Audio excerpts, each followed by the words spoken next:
네, 안녕하세요. 배우 책방의 하랑입니다. 처음으로 어린 왕자라는 책을 읽어보려고 합니다. 저의 목소리, 숨, 떨림, 마음이 여러분들에게 전달되기를 희망하며 다양한 많은 작품을 읽어드리도록 애쓰겠습니다. 먼저 어린 왕자를 선택하게 된 건 우연히 길을 걷다가 벽에 그려져 있는 어린 왕자 그림을 보게 되었습니다. 그래서 어떤 책을 읽어야 될지 고민하던 찰나에 어린 왕자를 다시 읽으면서 여러분들과 함께 옛날을 생각하는 그런 기분을 느끼고 싶었습니다. 아직은 모든 게 낯설고 이런 작업들이 어색하지만 여러분들에게 다양한 작품을 진실된 마음으로 전달할 수 있는 그런 사람이 되도록 애쓰겠습니다. 말이 많아지네요. 죄송합니다. 감사합니다. 그럼 어린 왕자 이제 시작합니다.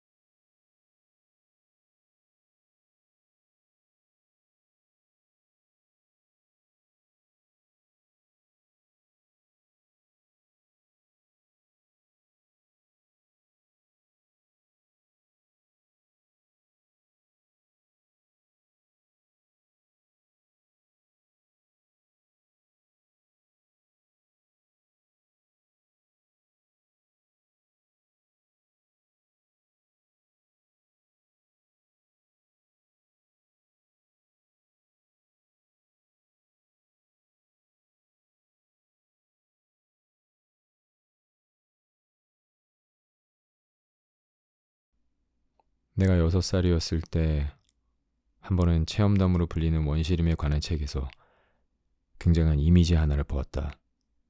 그것은 맹수를 삼키고 있는 보아뱀 한 마리를 보여주고 있었다. 여기 그 그림의 모사본이 있다.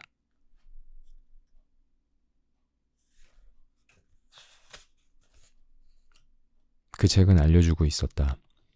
보아뱀은 먹이를 씹지도 않고 통째로 삼킨다. 그리고 나서 그들은 더 이상 움직일 수 없어서 소화를 위해 6개월 동안 잠을 잔다. 나는 그때 정글 모험에 대해 많이 생각했고 이번에는 연필로 내 첫 번째 그림을 그리는데 성공했다. 나의 그림 1번. 그것은 이와 같았다. 나는 내 걸작을 어른들에게 내보이며 내 그림이 혹시 그들을 두렵게 하는지를 물었다. 그들은 내게 대답했다. 모자가 어째서 두렵게 할 거라는 거지? 내 그림은 모자를 표현한 게 아니었다. 그것은 코끼리를 소화시키는 보아 뱀을 표현한 것이었다. 나는 그래서 어른들이 이해할 수 있도록 보아 뱀의 안쪽을 그렸다. 그들에게 항상 설명이 필요하다. 그림 2번은 이와 같았다.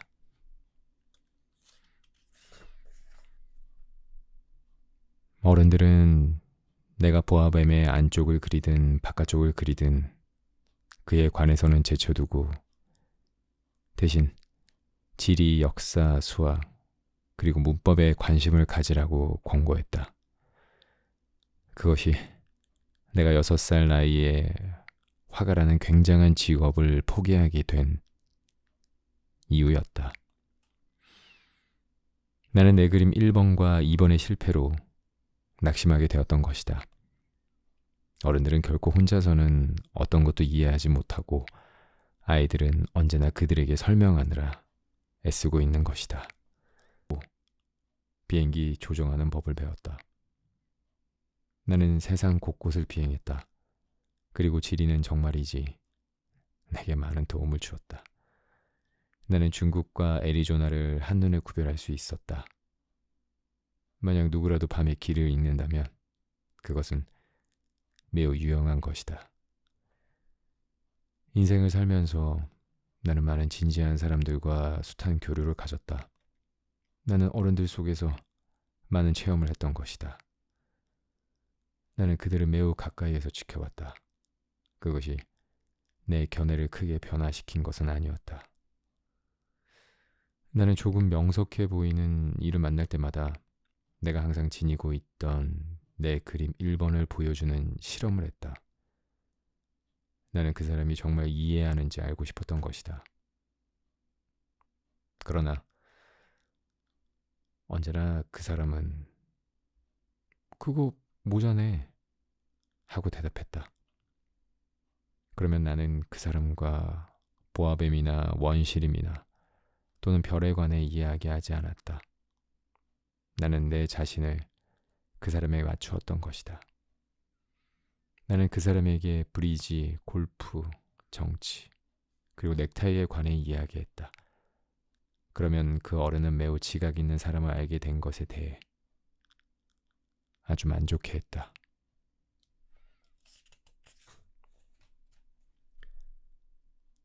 나는 그렇게 혼자 살았습니다. 실상 이야기를 나눌 상대도 없이 사하라 사막에서도 오도 가도 못할 처지가 된 6년 전까지 말입니다. 내 비행기가 얼마간 고장을 일으켰었습니다. 그리고 내게는 정비공이나 승객도 없어서 단지 혼자 그 어려운 수리를 해낼 각오를 다져야만 했습니다. 그건 내게 죽느냐 사느냐의 문제였습니다. 나는 간신히 일주일치 마실 물이 있었을 뿐이니까요. 전날 밤 나는 여느 주거지로부터 수천 마일 떨어진 모래 위에서 잠이 들었습니다. 나는 대양 한복판에 떠있는 뗏목 위의 난파선 선원보다 더 고립되어 있었던 것이죠. 그러니 여러분은 동틀 무렵 이상한 작은 목소리가 나를 깨웠을 때의 내 놀라움을 상상할 수 있을 거예요. 그는 말했죠. 부탁인데요. 내게 양 한 마리만 그려줘요. 응? 내게 양 한 마리만 그려줘요. 마치 나는 벼락이라도 맞은 듯이 벌떡 일어났죠. 나는 내 눈을 잘 보이게 문질렀답니다. 나는 주의 깊게 바라보았죠. 그리고 나는 엄숙하게 나를 살펴보고 있는 매우 기이한 복장의 꼬마 한 명을 보았습니다. 이것이 훗날 내가 그를 성공적으로 그린 것 중에서 가장 나은 초상화입니다. 하지만 내 그림은 물론 실제 모델보다 덜 매혹적입니다. 그건 내 잘못이 아닙니다.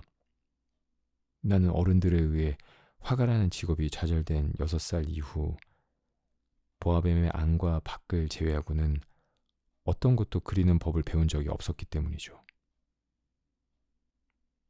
나는 너무 놀라 휘둥그레진 눈으로 이 환영을 바라보았죠. 잊어서는 안 될 것이 나는 사람이 사는 지역으로부터 수천 마일 떨어져 있었던 것이죠. 그런데 이 꼬마는 내게 길을 잃은 것 같지도 피곤해하는 것 같지도 배가 고픈 것 같지도 목이 마른 것 같지도 또 두려워하는 것 같지도 않게 여겨졌죠.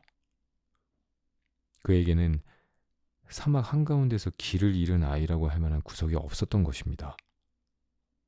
마침 내가 말을 할 수 있게 되었을 때 나는 그에게 물었죠. 하지만 너는 여기서 무얼 하고 있는 거니? 그리고 그때 그는 내게 매우 부드럽게 아주 진지한 사람처럼 되풀이해서 말했습니다. 부탁이에요. 내게 양 한 마리만 그려줘요. 불확실성이 너무 압도적이면 사람들은 감히 따르지 않을 수 없게 됩니다. 사람들의 거주지로부터 수천 마일 떨어진 곳에서 죽음의 위험에 처한 내게 그것은 황당하게 여겨졌지만 나는 주머니에서 종이 한 장과 만년필을 꺼냈습니다. 그러나 그때 내가 공부한 것은 무엇보다 지리, 역사, 수학, 그리고 문법이었다는 것이 떠올랐고 그 꼬마에게 나는 그리는 법을 알지 못한다고 말했죠. 그는 내게 대답했습니다. 아무래도 상관없어요. 내게 양 한 마리만 그려줘. 나는 결코 양을 그려본 적이 없었으므로 그에게 내가 그릴 수 있었던 단지 2개의 그림 가운데 하나를 그려주었답니다. 그것은 보아뱀의 바깥이었죠. 그런데 나는 그 꼬마가 내게 대답한 것을 듣고 기겁하지 않을 수 없었습니다. 아니. 나는 보아뱀 속 코끼리를 원한 게 아니야. 보아뱀은 너무 위험하고 코끼리는 너무 거추장스러워. 내가 사는 곳은 모든 게 작아. 나는 양이 필요한 거야. 양 한 마리만 내게 그려줘.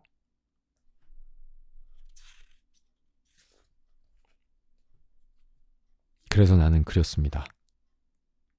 그는 주의 깊게 보고는 그러고 나서 아니, 이 양은 이미 너무 병들었어. 다른 것을 그려줘. 나는 그렸습니다. 내 친구는 너그러움과 함께 귀엽게 웃었습니다. 당신이 보기에도 이건 양이 아니잖아. 이건 염소야. 뿔이 있잖아. 그래서 나는 또 그림을 다시 그렸습니다. 하지만 그것도 앞의 것들처럼 거절당했죠. 이건 너무 늙었어. 나는 오랫동안 살 양 한 마리를 원해. 그래서 인내심도 다했고 서둘러 엔진 소리를 시작해야 했기에 나는 이렇게 이것을 끄적거렸습니다. 그러고는 툭 던졌죠. 그건 괴짝이야. 네가 원하는 양은 안에 있어. 하지만 나는 환하게 빛나는 젊은 심판관을 보곤 깜짝 놀랐습니다. 내가 원하던 게 바로 이거야.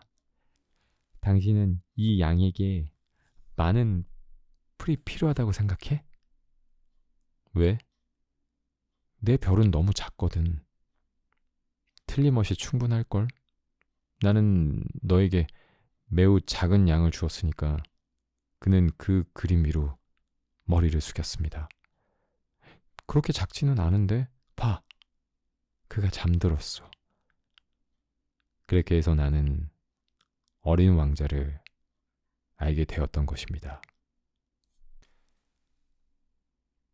그가 어디서 왔는지를 알게 되기까지는 긴 시간이 걸렸다.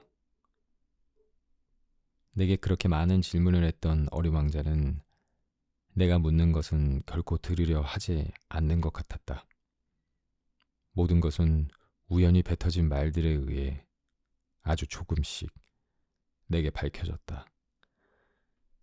예를 들면 그가 처음으로 내 비행기를 보고 물었다.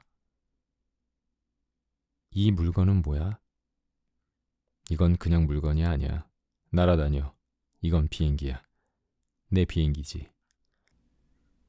그리고 나는 내가 날아다닌다는 것을 그에게 알려줄 수 있어서 자랑스러웠다.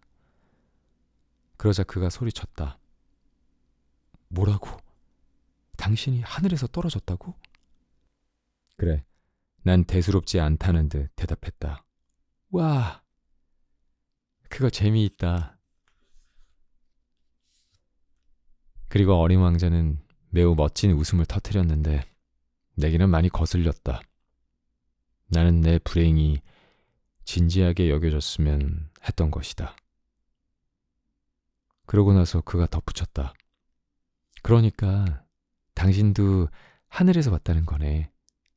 어느 별에서 온 거야? 나는 그러는 존재의 신비로움에서 희미한 한 줄기 빛을 본 직후에 갑작스럽게 질문을 했다. 너는 그러니까 다른 별에서 왔다는 거니? 그러나 그는 답하지 않았다. 그는 내 비행기를 보면서 천천히 고개를 끄덕였다. 사실 저곳으로 당신은 아주 먼 곳으로부터 올 수는 없었을 텐데. 그리고 그는 오랫동안 상념에 잠겨 있었다. 그러고는 그의 주머니에서 내 양을 꺼내서는 그의 보물을 넉넉히 감상했다. 여러분은 이 반쯤은 믿을 수 없는 다른 별들에 의해 불러일으켜진 내 호기심이 어떠했는지를 상상할 수 있을 것이다. 그래서 나는 더 많은 정보를 알아내기 위해 노력했다. 내 꼬마 친구, 너는 어디에서 왔니? 네가 사는 곳은 어디니?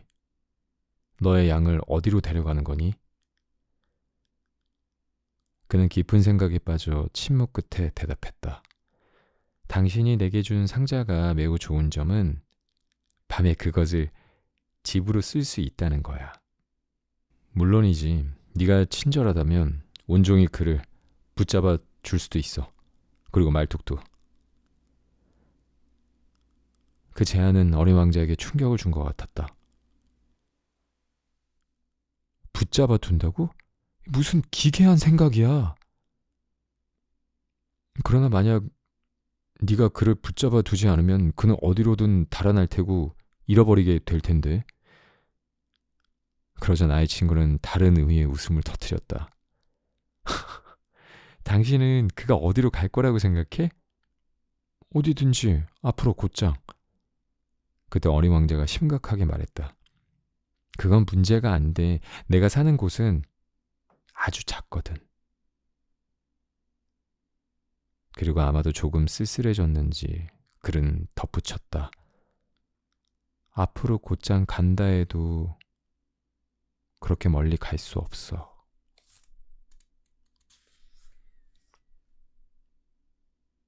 나는 그렇게 해서 매우 중요한 두 번째 사실을 알게 되었습니다. 그의 고향 행성이 기껏해야 집 한 채 크기에 지나지 않는다는 사실 말입니다. 그것이 내게는 크게 놀랄 일은 아니었습니다. 나는 지구나 목성, 화성, 금성처럼 우리가 이름 붙인 큰 별들 외에 또 다른 수백 개의 별들이 있다는 것을 알고 있었고, 그것들 가운데는 때때로 너무 작아서 만원경으로도 보기 힘든 것이 있었기 때문입니다. 한 천문학자가 그 가운데 하나를 발견하게 되면 그것에는 아무 의미 없는 이름을 부여합니다. 예를 들어 소행성 325라고 부르는 것이죠. 나는 어린 왕자가 떠나온 별이 소행성 B610이라고 믿을 만한 진지한 이유를 가지고 있습니다. 이 소행성은 1909년 터키 천문학자에 의해 만원경으로 단 한 번 관측되었을 뿐입니다. 그는 그때 국제천문총회에서 그의 발견에 대해서 중대한 논증을 펼쳤습니다. 그러나 그의 복장 때문에 누구도 그의 말을 믿으려 하지 않았습니다. 어른들은 그렇답니다. 다행히도 소행성 B612의 명성을 위해 그의 국민들에게는 사형제를 시행한 터키의 한 독재자가 유럽풍으로 옷을 입도록 했습니다. 그 천문학자는 1920년 매우 우아한 차림으로 그의 논증을 다시 하게 되었습니다. 그리고 이번에는 모든 사람들이 그의 견해를 받아들였던 것입니다. 이처럼 내가 여러분에게 그 소행성 B612에 관해 상세히 말하고 그것의 번호를 털어놓는 이유는 어른들 때문입니다. 어른들은 계산하기를 좋아합니다. 여러분이 그들에게 새로운 친구에 관해 말할 때 그네들은 본질적 문제에 관해선 결코 묻지 않습니다. 그네들은 결코 이렇게 말하지 않는 것이죠. 그의 목소리 톤은 어떠니? 그 애가 좋아하는 게임은 뭐니? 그 애는 나비를 수집하니? 그네들은 여러분에게 이렇게 묻을 겁니다. 그의 나이는 몇 살이니? 형제는 몇 명이니? 몸무게는 얼마니? 아버지 수입은 얼마나 되니? 단지 그것만으로 그를 알았다고 믿는 것이죠. 만약 여러분이 그 어른들에게 나는 장민엉쿨 담장이 있는 예쁜 집을 봤어. 창가에 제라늄 화분이 있고 지붕에는 비둘기 집이 있는 라고 해도 그네들은 그 집의 이미지를 떠올리지 못할 겁니다. 그들에게는 이렇게 말해야만 하죠. 나는 10만 프랑짜리 집을 봤어. 그때서야 그네들은 소리칠 거예요. 정말 멋지구나. 그러니 만약 여러분이 그대들에게 어린 왕자가 존재했다는 증거는 그가 매혹적으로 웃었고 양 한 마리를 원했다는 거야. 누군가 양 한 마리를 원할 때면 그것이 누군가 존재했다는 증거지. 라고 한다면 그네들은 자신들의 어깨를 으쓱해 보이고는 여러분을 어린애 취급할 거예요. 하지만 만약 그네들에게 그가 떠나온 그 별이 소행성 B612야 라고 하면 그때는 납득하고 여러분들은 그들의 질문으로부터 혼자 있게 내버려 둘 거예요. 그네들은 그와 같아요. 그들을 원망해서는 안 돼요. 아이들은 어른들에게 정말 관대해야만 하는 거예요. 하지만 물론 삶을 이해하는 우리는 계산 같은 것들을 우습게 여겨야 해요. 나는 이 이야기를 동화처럼 시작하는 게 좋았을지도 모르겠어요. 이처럼 말하는 게 좋았을 거란 거죠. 옛날 옛적에 자신보다 조금 더 큰 것에 불과한 어느 별에 살면서 친구가 필요했던 어린 왕자가 있었습니다. 삶을 이해하는 이들에게는 그것이 훨씬 더 사실적으로 여겨졌을 테죠. 왜냐하면 나는 누군가 내 책을 가볍게 읽는 걸 좋아하지 않기 때문이에요. 이 기억들을 말하는데 나는 너무 큰 슬픔을 겪었죠. 내 친구가 그의 양과 함께 떠난 지도 벌써 6년이 흘렀네요. 내가 이것을 여기에 묘사하려 애쓰는 것은 그것을 잊지 않기 위해서예요. 친구를 잊는다는 것은 슬픈 일이죠. 모든 사람들이 친구를 가지고 있는 것도 아니랍니다. 그리고 나 또한 계산하는 것 말고도 흥미를 느끼지 못하는 어른처럼 되어버린 것인지도 모르죠. 그것이 심지어 나로 하여금 화구 상자와 연필을 사게 한 것이고 말입니다. 보아뱀의 안쪽과 바깥쪽을 그렸던 6살 이후 결코 어떠한 시도도 해본 적 없는 내가 이 나이에 다시 그림으로 돌아가야 한다니. 나는 물론 가능한 실물과 닮게 그리기 위해 노력할 것입니다.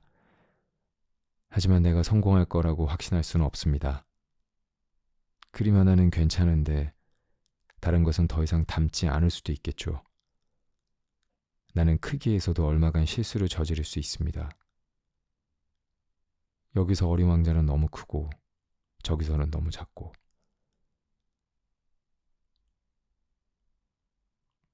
나는 그의 옷 색깔에 대해서도 망설여집니다. 그래서 나는 이렇게 저렇게 여러모로 모색해 보는 겁니다. 나는 마지막으로 가장 중요한 디테일에서 실수할 수도 있습니다. 하지만 그렇더라도 나를 용서해 주길 바랍니다. 내 친구는 결코 설명해 주지 않았거든요. 그는 아마 나를 자기처럼 생각했던 것 같습니다. 하지만 나는 불행히도 그 상자 속의 양을 보지 못했습니다. 아마 내가 좀 더 어른 같아서였을 테죠. 나는 늙었던 것 같습니다.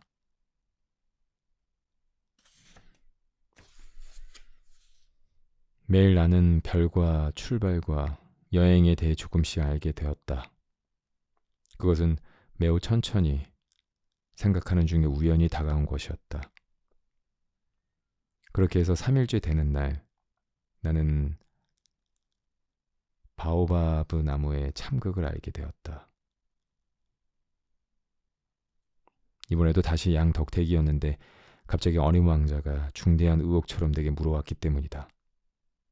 그건 사실이겠지? 그렇지 않아? 양이 떨기나무들을 먹는다는 거 말이야. 그럼 그건 사실이지. 아, 기뻐라. 나는 양이 떨기나무들을 먹는다는 것이 왜 그렇게 중요한 것인지 이해할 수 없었다. 그러나 어린 왕자는 덧붙였다. 그렇다면 그들은 바오바브 나무도 먹겠지? 나는 어린 왕자에게 바오바브 나무는 떨기나무도 아니지만 성당처럼 큰 나무여서 코끼리 떼를 데리고 가도 그 떼들이 바오바브 나무 한 그루를 해치우지 못할 거라고 지적했다. 코끼리 떼라는 착상이 어린 왕자를 웃게 만들었다. 그럼 그걸 차곡차곡 쌓아 두어야만 되겠네. 하지만 그는 사려 깊게 지적했다. 바오바브 나무도 크게 자라기 전에는 작게 시작하잖아. 그렇구나. 그런데 너는 왜 양이 작은 바오바브 나무를 먹기 원하니? 그는 내게 너무나 자명한 이치라는 듯이 대답했다. 아이 참, 생각해봐.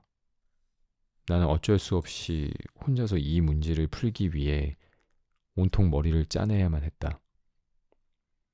그리고 실제로 어린 왕자의 별에는 다른 모든 별에 있는 것처럼 좋은 풀들과 나쁜 풀들이 있었다. 따라서 좋은 풀들로부터 좋은 씨앗을, 나쁜 풀들로부터 나쁜 씨앗이 생겼다. 하지만 씨앗들은 보이지 않는다. 그들은 깨어나려는 욕망에 사로잡히기 전까지 땅속에서 비밀스럽게 잠을 잔다. 그러고 나서 기지개를 켜고 태양을 하게 처음에는 소심하게 아무런 해를 끼치지 않는 매혹적인 어린 싹을 내미는 것이다. 만약 그것이 무의 싹이거나 장미나무의 어린 싹이라면 그것이 원하는 대로 자라도록 할 수 있을 것이다. 그러나 그것이 나쁜 식물의 싹이라면 그것을 알아차리자마자 즉시 뿌리째 뽑아버려야 하는 것이다.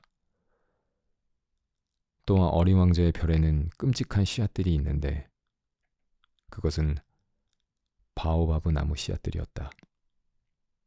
그 별의 토양은 황폐해졌다. 또한 바오바브 나무는 만약 우리가 너무 늦게 처리하면 결코 제거할 수 없게 된다. 별 정체가 엉망이 된다. 그것은 자신의 뿌리로 구멍을 낸다. 그리하여 만약 별이 너무 작고 바오바브 나무가 너무 많다면 별은 산산조각이 나는 것이다.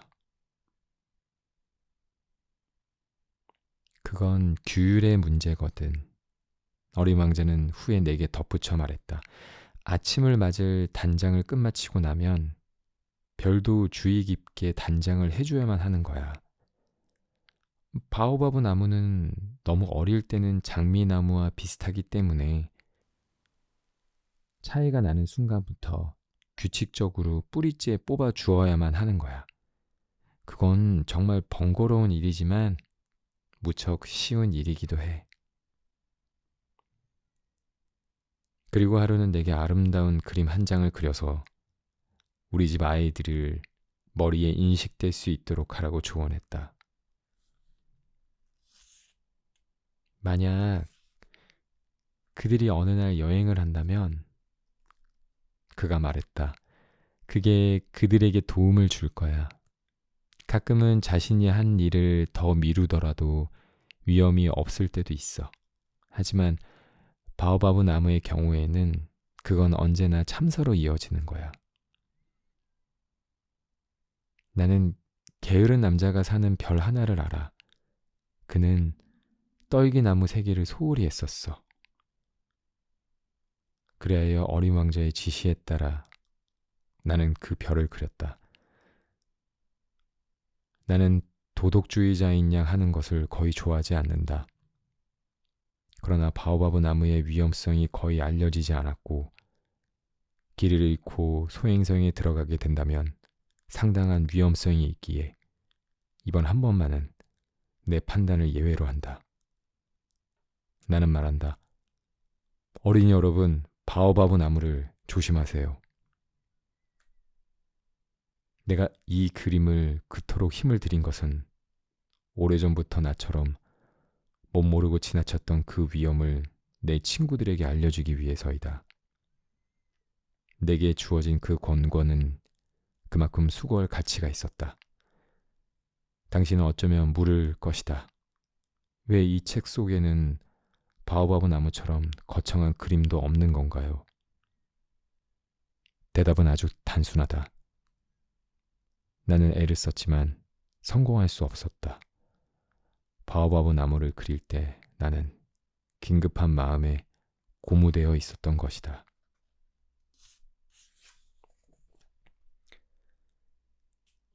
아, 어린 왕자여. 나는 그렇게 내 쓸쓸한 작은 삶을 점차 이해하게 되었다. 너에게는 오랜 시간 해지는 석양의 부드러움 말고는 기분 전환 삼을 것이 없었을 테다. 나는 이 새로운 사실을 너에게 내가 말했던 넷째 날 아침에 알게 되었다. 나는 해지는 석양이 좋아. 해지는 석양을 보러 가. 하지만 그건 기다려야 하는데. 무얼 기다려? 해가 질 때까지 기다려야 해. 너는 처음에 무척 놀란 것 같더니 혼자 웃었다. 그러곤 내게 말했다. 난 여전히 내가 우리 집에 있는 줄 알았어. 사실이었다. 미국이 종호일 때 해는 세상이 다 알고 있듯 프랑스에서 저문다. 1분 안에 프랑스로 갈 수 있다면 해지는 석양을 보는 게 충분히 가능했을 테다. 불행히도 프랑스는 너무 멀리 떨어져 있었다. 하지만 너의 그 작은 별에서 너는 너의 작은 의자를 조금만 옮기는 것만으로도 충분했을 테다. 그래서 너는 네가 원할 때면 언제든 석양을 보았던 것이고 어느 날은 해가 저무는 걸 44번이나 봤어. 그리고 조금 후에 너는 덧붙였다. 있잖아, 너무 슬플 때는 누구라도 해지는 석양이 좋아져. 44번 그걸 보던 그날, 그러니까 너는 너무 슬펐던 거니? 하지만 어린 왕자는 대답하지 않았다. 다섯째 날, 언제나 그렇듯 양 덕택의 어린 왕자의 삶은 그 비밀이 내게 들추어졌다. 그는 아무런 전조도 없이 침묵 속에서 오랜 시간 심사숙고한 문제의 성과인 것처럼 갑작스럽게 물었다. 양이 만일 떨기나무를 먹는다면 꽃 또한 먹지 않을까? 양은 눈에 띄는 어떤 것이든 먹지. 가시 있는 꽃까지도? 그래, 가시 있는 꽃이라 해도. 그러면 가시는 그것들은 무슨 쓸모가 있어? 나는 알지 못했다. 그때 나는 엔진에 조여있는 볼트를 풀기 위해 매우 바빴다. 나는 고장이 매우 심각하다는 것이 드러나기 시작하면서 마실 물이 동나는 최악의 상황을 우려하고 있었다. 가시는 그것들은 무슨 쓸모가 있어? 어린 왕자는 한 번 물은 질문은 결코 포기하는 법이 없었다. 나는 볼트 때문에 분개하고 있어서 되는 대로 대답했다. 가시는 쓸모없는 거야. 꽃들이 괜히 심술 부리는 거야. 아, 그러나 잠시 침묵 후에 그는 적개심 같은 것을 가지고 내게 소리 질렀다. 나는 당신을 믿을 수 없어. 꽃은 약한 생물이야. 그네들은 순진해. 그네들은 할 수 있는 최선을 다해 자신들을 안심시키는 거라고. 그네들은 자신들의 가시가 무시무시한 거라고 믿고 있는 거라고. 나는 대답하지 않았다. 그 순간 나는 생각했다. 만약 이 볼트가 여전히 버틴다면 망치로 때려봐야겠는걸. 어린 왕자가 다시 내 깊은 생각을 흐트러뜨렸다. 그리고 당신은 믿잖아. 당신은 그 꽃들이... 아니야, 그렇지 않아. 나는 어떤 것도 믿지가 않아. 내가 뭐라고 대답해야 할지 모르겠구나. 나는 바쁘단다. 내게는 진지한 문제야. 그는 깜짝 놀라서 나를 바라보았다. 진지한 문제라고? 그는 나를 보았는데 내 손에는 망치가 들려 있었고 손가락은 기름으로 검어진 채 그에게서 매우 지저분해 보일 물체를 몸을 숙이고 있었다. 당신도 어른들처럼 말하네. 그것은 나를 조금 부끄럽게 만들었다. 그렇지만 그는 가차없이 더했다. 당신은 모든 것을 혼동하고 있어. 당신은 모든 것을 뒤죽박죽으로 만들고 있다고. 그는 정말 몹시 화가 나 있었다. 그는 온통 황금 비친 머리칼을 공기 중에 흔들었다. 내가 아는 별 하나의 붉은 안색에 신사한 사람이 있었어. 그 사람은 꽃향기도 맡아본 적이 없어. 그 사람은 별을 바라본 적이 없어. 그 사람은 결코 누구도 사랑하지 않았어. 숫자를 더하는 것 말고는 결코 아무것도 하지 않았어. 그리고 온종일 당신처럼 되풀이해서 말했어. 나는 진지한 사람이다. 나는 진지한 사람이다. 그리고 그것은 자부심으로 그를 울줄하게 만들었어. 하지만 그건 사람이 아니야. 버섯이야. 뭐라고? 버섯이라고! 어린 왕자는 이제 화가 나서 창백해져 있었다. 수백만 년 동안 꽃들은 가시를 지니고 있었어. 수백만 년 동안 양들은 여전히 꽃들을 먹어왔고, 그런데 그 꽃이 결코 아무 쓸모도 없는 가시를 키우기 위해 그렇게 큰 수고를 하는 이유를 이해하려고 노력하는 것은 진지하지 않다는 거야? 양과 꽃들 사이의 그 전쟁이 중요하지 않다는 거야?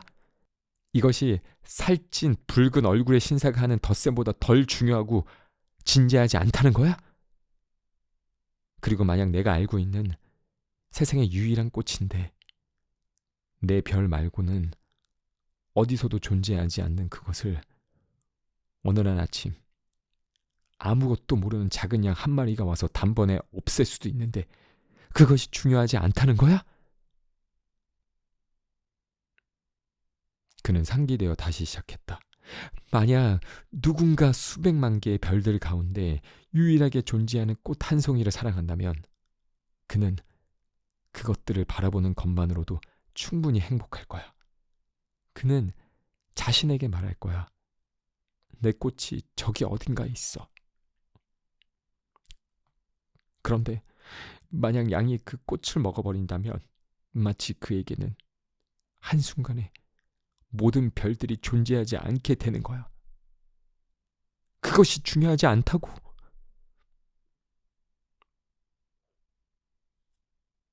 그는 더 이상 말을 이을 수 없었다. 갑작스레 울음이 터져나왔던 것이다. 밤이 내려앉았다. 나는 내 연장들을 아무렇게나 던져버렸다. 나는 망치와 볼트에 대해 그리고 갈증과 죽음에 대해 신경 쓰지 않기로 했다. 거기에 하나의 별, 지구라는 내 행성에 달래야 할 어린 왕자가 있었으니 나는 그를 팔로 안았다. 그를 흔들었다. 나는 그에게 말했다. 네가 사랑하는 그 꽃은 위험하지 않아. 내가 너의 양에게 불이망을 그려줄게. 네 꽃을 위해 울타리도 그릴 거야. 나는 무슨 말을 해야 할지 알지 못했다. 나는 몹시 서툴렀다. 나는 그곳에 어떻게 다다라야 할지, 어디서 만나야 할지 알지 못했다. 그것은 그렇게도 비밀스러운 눈물의 땅이었다.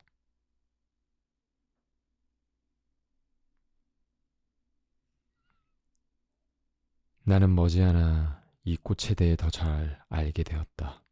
어린 왕자의 별에서 꽃들은 항상 매우 소박해서 홀꽃잎으로 단장하고 공간을 차지하지 않았으며 누구와도 문제를 일으키지 않았다.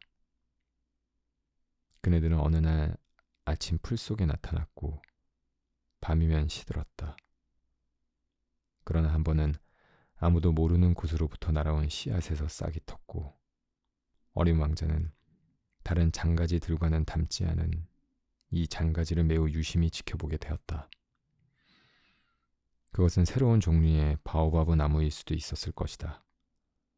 그러나 그 관목은 머지않아 성장을 멈추더니 꽃 피울 준비를 시작했다. 어린 왕자는 큰 꽃망울이 잡히는 것을 주의 깊게 살피면서 기적이 발생하기 직전이란 걸 느꼈지만 그 꽃은 녹색의 방에서 아름다움을 위한 준비를 끝마칠 줄 몰랐다. 그녀는 주의 깊게 자신의 색깔을 골랐다. 그녀는 천천히 옷을 차려입고 하나하나씩 꽃잎을 정돈했다. 그녀는 개 양귀비처럼 헝클어진 채 나오고 싶지 않았던 것이다. 그녀는 오로지 그녀의 아름다움이 완전히 빛을 발할 때 나서길 원했다. 그녀의 비밀스러운 단장은 그러고도 여러 날 지속되었다. 그러나 어느 날 아침 정확히 해 뜨는 시각에 그녀가 모습을 드러냈다. 그리고 그녀는 그렇듯 꼼꼼하게 공을 들였음에도 하품을 하며 말했다. 저는 이제 막 깨어났어요. 죄송해요. 여전히 전부 헝클어져 있네요. 어린 왕자는 그러나 감탄을 억제할 수 없었다. 당신은 정말 아름답군요. 그렇죠. 꽃이 살며시 대답했다. 저는 해와 동시에 태어났거든요. 어린 왕자는 그녀가 크게 겸손하지 않는다는 사실을 충분히 짐작했지만 그러나 그녀는 얼마나 감동적인가. 지금쯤이면 제 생각엔 아침 식사 시간 같은데 그녀는 곧 덧붙였다. 저를 위해 친절을 베풀어 주실 수 있으실지. 어린 왕자는 완전히 당황해서 신선한 물이 담긴 물 뿌리개를 찾아 꽃을 대접했다. 그처럼 그녀는 오래지 않아 조금 까다로운 자만심으로 그를 들볶았다. 예를 들어 하루는 그녀의 4개의 가시에 대해 말하는 가운데 어린 왕자에게 말했다. 그들이 올 거예요. 호랑이요. 발톱을 가진. 내 별에는 호랑이들이 없어요. 어린 왕자가 반박했다. 그리고 호랑이들은 풀을 먹진 않아요. 나는 풀이 아니에요. 꽃이 퉁명스럽게 대답했다. 미안해요. 나는 호랑이는 전혀 겁나지 않아요. 하지만 외풍은 무서워요. 당신에게 바람막이는 없나요? 외풍이 무섭다니 식물로서는 운이 없구나. 어린 왕자는 아래챘다. 이 꽃은 정말 까다로운 존재구나.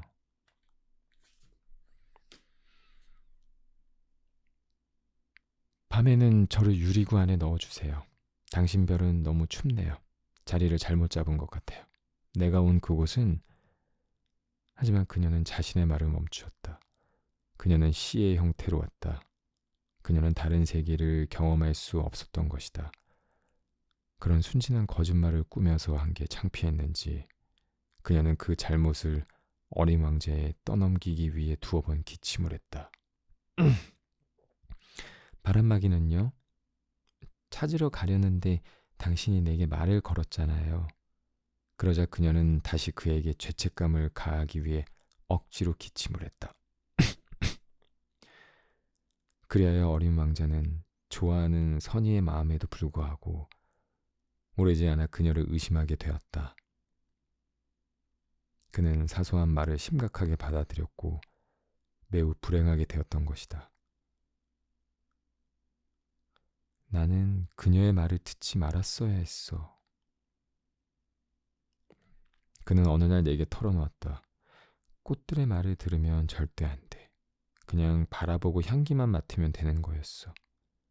내 꽃은 내 별을 향기롭게 해주었는데 즐기는 방법을 몰랐던 거야. 그렇게 신경 쓰게 한 발톱 이야기는 측은하게 여겼어야 했는데. 게다가 그는 내게 털어놓았다. 사실 나는 어떤 것도 이해하지 못했던 거야. 나는 말이 아니라 행동으로 그녀를 판단해야만 했는데 그녀는 나를 향기롭게 하고 빛나게 했어. 나는 결코 그녀로부터 달아나지 말았어야 해. 나는 그녀의 가여운 속임수 뒤에 숨어있는 다정함을 꿰뚫어 봤어야 했어. 꽃들은 그렇게 모순적이야. 하지만 나는 그녀를 사랑하는 법을 알기엔 너무 어렸어. 나는 그가 야생의 철새떼들의 이동을 이용해 그의 별을 빠져나왔으리라고 믿는다. 떠나던 날 아침에 그는 차례차례 별을 정리했다. 그는 자신의 활화산들을 주의 깊게 청소했다. 그는 2개의 활화산을 가지고 있었다. 그리고 그것들은 아침 식사를 덮이는데 매우 편리했다. 그는 또한 사화산도 하나 가지고 있었다. 그러나 그의 말처럼 결코 누구도 모르는 일이다. 그래서 그는 사화산 또한 청소했다. 만약 잘 청소하면 화산들은 폭발하는 법 없이 천천히 꾸준히 타오를 것이다. 화산 폭발은 굴뚝의 불길과 같다. 당연히 우리의 땅에서 우리는 화산을 청소하기엔 너무 작다. 그것이 우리에게 그렇게 많은 곤란을 가져오는 이유이다. 어린 왕자는 또한 조금 슬퍼하며 바오바브 나무의 마지막 새싹을 뽑았다. 그는 결코 돌아오지 않게 되리라고 생각했던 것이다. 그러나 이 모든 친숙한 일들이 그에게 그 어둠 새벽에 더할 수 없이 정겨웠다. 그리고 마지막으로 꽃에게 물을 주고 유리글을 씌워줄 준비를 할 때 그는 스스로 울고 싶다는 충동을 느꼈다. 잘 있어. 그는 꽃에게 말했다. 그러나 그녀는 대답하지 않았다. 잘 있어. 그는 되풀이했다. 꽃이 기침을 했다. 그러나 그것은 감기 때문은 아니었다. 내가 어리석었어. 그녀는 마침내 말했다. 용서해. 꼭 행복해야 해. 그는 비난이 없는 것에 놀랐다. 그는 몹시 당황하여 유리글을 공중에 든 채로 잠깐 동안 멈춰 서 있었다. 그는 이 조용한 부드러움을 이해할 수 없었다. 그렇지만, 그래. 나는 당신을 사랑해. 꽃이 말했다. 당신은 몰랐을 거야. 내 잘못이지. 그건 중요하지 않아. 그러나 당신도 나처럼 바보였어. 꼭 행복해야 해. 유리구는 완전히 치워줄래? 나는 더 이상 그것을 원치 않아. 하지만 바람이 그렇게 춥지 않아. 차가운 밤 공기가 내게 좋을 거야. 나는 꽃이니까. 하지만 동물들이 만약 나비를 보길 원한다면 두세 마리 애벌레 정도는 견뎌내야겠지. 그것은 무척 아름다울 거야. 그렇지 않으면 누가 나를 찾아와 주겠어? 당신은 멀리 있을 테고 큰 동물들은 전혀 두렵지 않아. 나는 가시를 가지고 있거든. 그러면서 그녀는 천진난만하게 가시 4개를 보여주었다. 그러고 나서 그녀가 덧붙였다. 그렇게 지체하지 마. 성가셔. 당신은 떠나기로 결정했잖아. 어서 가. 왜냐하면 그녀는 자신의 우는 모습을 그에게 보여주고 싶지 않았기 때문이다. 그렇게 자존심이 강한 꽃이었다.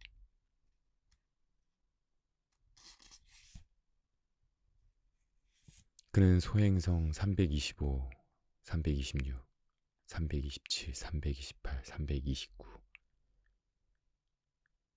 그리고 331대에 있었다. 그는 따라서 일자리를 찾고 견문을 넓히기 위해 그것들을 방문하기 시작했다. 첫 번째 별에는 왕이 살고 있었다. 왕은 보랏빛 어민을 입고 단순하면서도 웅장한 옥자에 앉아 있었다. 오, 신하로구나.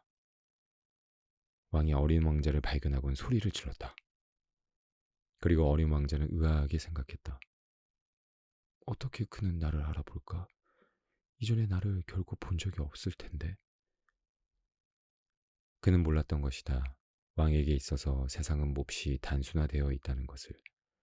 모든 사람이 신하인 것이다. 내게 가까이 오라. 내가 너를 더 잘 볼 수 있도록. 마침내 누군가의 왕이 되었다는 자부심을 느낀 왕이 그에게 말했다. 어린 왕자는 앉을 곳을 찾기 위해 둘러보았지만 별은 왕의 멋진 어민 망토로 인해 혼잡했다. 그는 선체로 머물렀고 그리고 피곤했기 때문에 하품을 했다. 왕이 있는 곳에서 하품을 하는 것은 예의에 반하는 것이다. 군주가 말했다. 나는 내게 그것을 그만두라. 제 자신도 못하게 할 수가 없네요. 어린 왕자가 몹시 당황해서 말했다. 긴 시간 여행을 해왔고 한숨도 못 잤거든요. 그렇다면 그에게 왕이 말했다. 나는 너에게 하품을 할 것을 명하노라. 나는 아주 오랫동안 누구도 하품하는 것을 보지 못했다.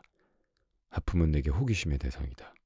어서 다시 하품을 하라. 이것은 명이다. 그것이 저를 두렵게 해서 더 이상 하품이 나오게 할 수가 없어요. 어린 왕자가 몹시 얼굴을 붉혔다. 왕이 대꾸했다. 그렇다면 나는 너에게 명하노라. 때때로 하품을 하고 때때로는. 그는 작게 신음소리를 냈는데 기분이 상한 듯 보였다. 왜냐하면 왕이 기본적으로 바라는 것은 그의 권위를 존중받는 것이기 때문이었다. 그는 거역하는 것을 용인하지 못했다. 그는 절대 군주였다. 하지만 그는 매우 선한 사람이었기에 분별 있는 명을 내렸다. 만약 내가 명한다면, 그가 거침없이 말했다. 만약 내가 장군에게 갈매기로 병하라고 명했고 그리고 만약 그 장군이 따르지 못했다 하더라도 그것은 장군의 잘못이 아니다. 그것은 나의 잘못인 것이다. 앉아도 되나요? 어린 왕자가 머뭇거리며 물었다. 나는 너에게 앉을 것을 명하노라. 왕이 그에게 답하며 자신의 어민망토 한 자락을 위풍당당하게 거두어들였다. 하지만 어린 왕자는 의아했다. 그 별은 작았다. 대체 이 왕이 통치한다는 것이 무엇일까? 폐하, 그가 말했다. 죄송하지만 제가 당신께 질문해도 되나요? 나는 너에게 질문할 것을 명하노라. 왕이 서둘러 말했다. 폐하, 당신이 통치하는 것은 무엇인가요? 전부지. 왕은 극히 단순하게 말했다. 전부요? 왕은 그의 행성과 또 다른 행성과 별들을 가리키는 신용을 했다. 저것 전부요? 어린 왕자가 말했다. 저것 전부. 왕이 대답했다. 사실은 단지 절대 군주였을 뿐만 아니라 우주의 군주였던 셈이다. 그러면 저 별들이 당신에게 복종하나요? 물론이지. 왕이 말했다. 그들은 즉각적으로 복종한다. 나는 불복종을 허용하지 않는다. 그러님은 어린 왕자의 경탄을 자아냈다. 만약 자신이 그럴 수 있었다면 44번이 아니라 72번, 심지어 100번, 200번도 같은 날 일모를 볼 수 있었을 테니 결코 자신의 의자를 끌어당길 필요도 없이. 그리고 그는 버려진 그의 작은 별에 대한 기억으로 조금 슬픔을 느꼈기에 대담하게 왕에게 한 가지 청을 했다. 저는 석양을 보기를 원해요. 저를 행복하게 해주세요. 해가 지도록 명예해 주세요. 만약 내가 한 장군에게 나비처럼 이 꽃에서 저 꽃으로 날아다니라고 명하거나 또는 비극적인 드라마를 써오라거나 혹은 갈매기로 변해보라 했는데 만약 그 장군이 받을 명을 시행하지 않는다면 그와 나 가운데 누가 잘못한 것이겠느냐? 당신이겠죠. 어린 왕자는 확고하게 대답했다. 옳도다. 누구든 각자가 수행할 수 있는 것을 요구해야 한다. 왕이 대답했다. 권위는 우선적으로 이성 위에 세워져야만 한다. 만약 네가 너의 백성들에게 바다로 가서 몸을 던지라고 한다면 그들은 혁명을 일으킬 것이다. 내 명은 이성적이기에 따를 것을 요구할 권리를 가지는 것이다. 그러면 제 석양은요? 한 번 물은 질문은 결코 있는 법이 없는 어린 왕자가 다시 물었다. 네 석양을 너는 보게 될 것이다. 나는 요구할 것이다. 하지만 나는 내 통치술에 따라 조건이 양호해질 때까지 기다릴 테다. 그것이 언제인가요? 어린 왕자가 물었다. 우선적으로 큰 달력을 살피는 왕이 대답했다. 그것은 그것은 오늘 저녁 7시 40분경이 되겠군. 그리고 너는 내가 명했을 때 보게 될 거다. 어린 왕자는 하품을 했다. 그는 볼 수 있을 법했던 그의 석양이 아쉬웠다. 그러고 나서 그는 이미 좀 지루해졌다.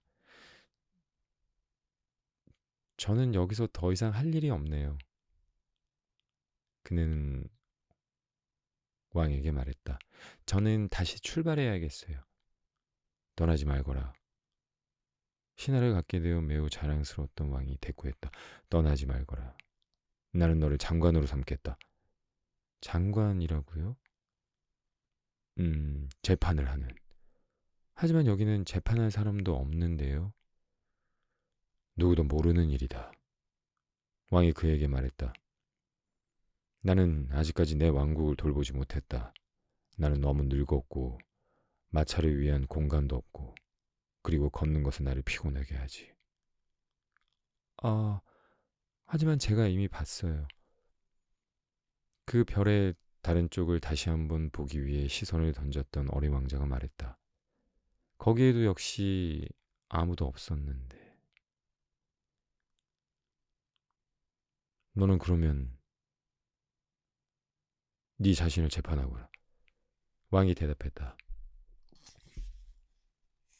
그것이 무엇보다 가장 힘든 일이다. 남을 재판하는 것보다 자신을 재판하는 일은 정말 힘든 일이다.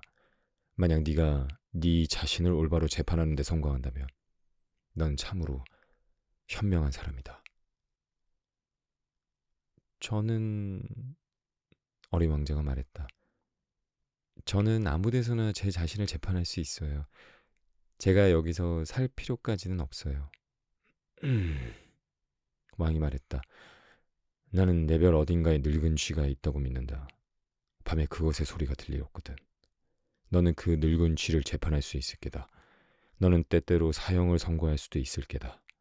그러니까 그의 삶은 네 판단에 의존하게 되는 거지. 하지만 너는 그때마다 그를 지키기 위해 특별 사면을 내려야 하겠지. 이곳의 유일한 것이니. 저는 어린 왕자는 대답했다. 저는 사형을 선고하는 걸 좋아하지 않아요. 그리고 이제 제가 떠나는 게 좋겠다고 믿어져요. 안 된다. 왕이 말했다. 하지만 어린 왕자는 떠날 채비를 끝냈지만 늙은 군주가 괴로워하게 되는 점이 생기는 걸 원치 않았다. 만약 만인의 폐하께서 어김없이 복종하길 원하신다면 제게 이성적인 명을 내려주시면 돼요. 제게 명하시는 거예요. 예컨대 1분 안에 떠나라고. 그것은 제게 적절한 조건으로 여겨져요. 왕이 답을 하지 않았기에 어린 왕자는 우선 주저하다가 한숨을 쉬고 출발했다. 나는 너를 대사로 임명하노라. 그때 왕이 급하게 소리쳤다. 잔뜩 권위 있는 태도였다.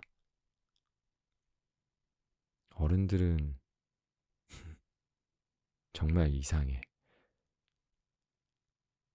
어린 왕자는 여행 중에 혼자 생각했다.